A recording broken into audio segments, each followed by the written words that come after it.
অনেক রকমেরই তো পকোড়া খেয়েছেন। ডিম আর ম্যাগি দিয়ে কি পকোড়া কখনো খেয়েছেন? যদি না খেয়ে থাকেন তাহলে বলবো অবশ্যই বানিয়ে নিন। এটা বানাতে কিন্তু খুবই সহজ আর খেতে অনেক ভালো লাগে। চলুন এবারে আপনাদের সাথে এর রেসিপিটা শেয়ার করি। আজ বানাবো ম্যাগির পকোড়া। তার জন্য প্রথমে ম্যাগিটাকে সেদ্ধ করে নেব। বৃষ্টির দিন তো চলেই এসেছে। আপনারা জানেন যখন বৃষ্টি পড়ে মানে বিভিন্ন রকম তেলে ভাজা খেতে ইচ্ছে হয়। তো আমরা বেশ কিছুদিন আগে পকোড়া বানিয়েছিলাম ম্যাগির, বেশ ভালো হয়েছিল। তো আমি আজ আবার বানাচ্ছি আর রেসিপিটা আপনাদের সাথে শেয়ার করছি। ম্যাগি সেদ্ধ হয়ে গেছে, এবার এটা নামিয়ে নেব। ম্যাগির জল ঝরিয়ে রেখে দেব। ম্যাগিতে ঠান্ডা জল দিয়ে দেব। ম্যাগির পকোড়া করার জন্য আমাদের ডিম সেদ্ধ লাগবে, তার জন্য আমরা ডিম সেদ্ধ করে নেব। ম্যাগির পকোড়া বানানোর জন্য আমাদের এখানে কিছু জিনিস লাগবে, আমরা সেসব নিয়ে নিয়েছি। যেমন পেঁয়াজ কুচি করে কেটে নিয়েছি, কাঁচা লঙ্কা কুচি করে নিয়েছি, রসুন আদা বাটা বেটে নিয়েছি, ধনে পাতা কুচি কুচি করে কেটে নিয়েছি। বাটির মধ্যে দিয়ে দেব কুচি করে রাখা পেঁয়াজ, ধনে পাতা, কাঁচা লঙ্কা আর রসুন আদা বাটা।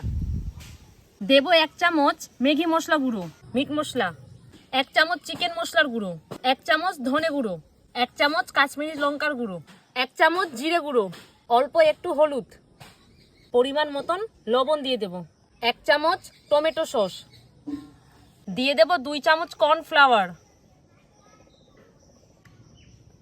এবারে সবকিছু ভালো মতো করে মাখিয়ে নেব।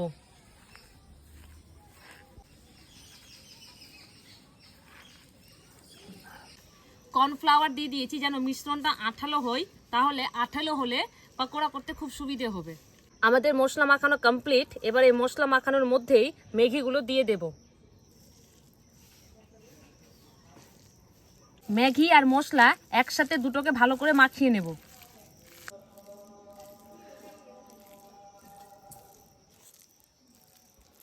ম্যাগি মাখানো হয়ে গেছে, এবার এটাকে সাইড করে রেখে দেব। ডিমগুলো সেদ্ধ হয়ে গেছে, এবার এটাকে নামিয়ে নেব। ডিমগুলো খুব সুন্দর সেদ্ধ হয়ে গেছে, এবার খোসাগুলোকে ছাড়িয়ে নেব।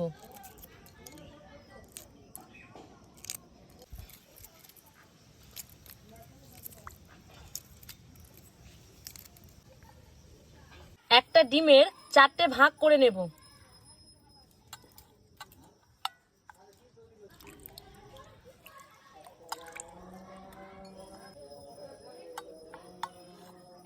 একই রকম ভাবে বাকি ডিমগুলোকেও পিস করে নেব। ডিম একটু সাবধানে কেটে নিচ্ছি যেন এলোমেলো না হয়ে যায়। আমরা সবগুলো ডিমকে ঠিক এভাবেই পিস করে নিয়েছি। ডিমের পিসগুলোকে ম্যাগির মধ্যে দিয়ে ভালো করে মুড়িয়ে নেব।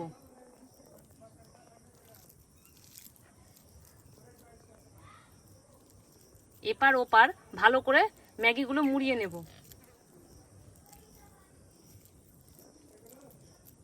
ঠিক এরকম একটা বোলের আকারে আমরা করে নিয়েছি। ঠিক এভাবে সবগুলো গোল গোল করে নেব। এভাবে সবগুলো রেডি করে নিয়েছি। চলুন এবার এটাকে তেলে ভেজে নেওয়া যাক।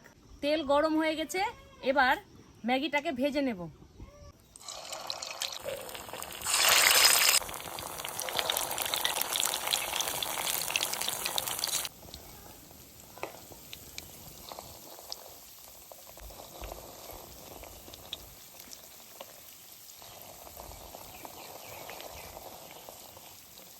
পকোড়াগুলো লাল করে ভাজা হয়ে গেছে, এবারে তুলে নেব।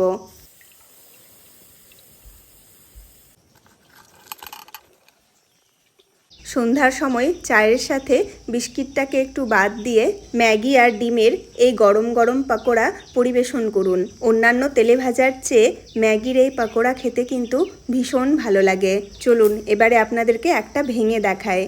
অনেক দিন আগে ম্যাগির এই পকোড়া বানিয়েছিলাম, হঠাৎ ম্যাগি খেতে ইচ্ছে হলো, তাই ভাবলাম শুধু ম্যাগি না খেয়ে ম্যাগির এই পকোড়াটা আবার বানানো যাক। বৃষ্টি তো শুরু হয়ে গেছে, তাই সন্ধ্যের সময় চায়ের সাথে এই পকোড়া থাকলে বেশি ভালো লাগে খেতে। কেমন হয়েছে না হয়েছে খেয়ে আপনাদের জানাই।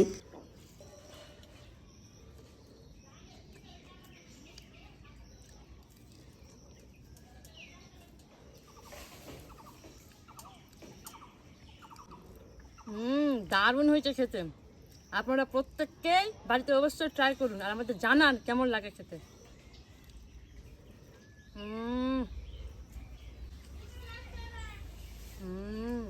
দারুণ দারুণ।